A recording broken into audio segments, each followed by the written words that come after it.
going to be, and who believed that people were at heart really good, and they were senselessly gunned down right in front of this kid's eyes, and he was immediately orphaned. And instead of feeling sorry for himself and instead of grieving, he sort of shut down and resolved that he was going to spend his life making sure that never happened to anyone else ever again. And as we know, that young kid became Batman. But he also sort of became very guarded, very isolated, a loner, a vigilante who trusted no one except his trusty butler, Alfred.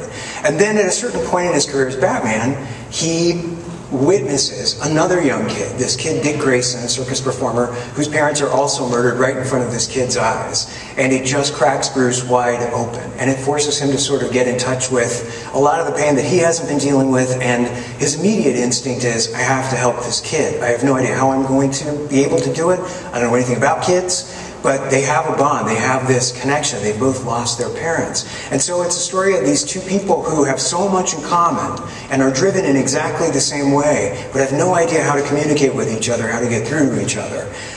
Bruce wants to protect Dick. All Dick wants is to get revenge for his parents' murder, and the person he thinks who can help him with that is Batman.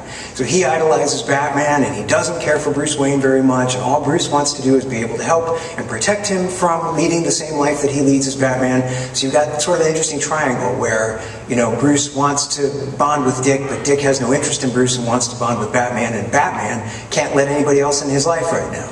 So that's the dynamic and the sort of emotional state of the story that takes us through. You know, is Dick going to survive the loss of his parents? Is he going to succumb to his impulse for revenge? Or is he going to be reborn, as we know, as Robin the Boy Wonder? Are they going to form this partnership, and how do they do it?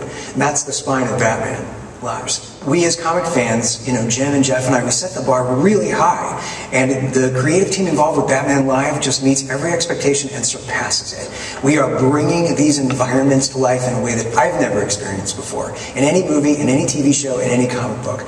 It's very faithful to the source material, very, very faithful to the source material, very influenced by Jim Lee's work on the characters as well, obviously. But it heightens everything, and you're in an audience, you're sharing this experience with an enormous group of people, which is a unique experience in and of itself, but it's alive and it's happening all around you. And it's something I don't think people have ever seen or will ever forget.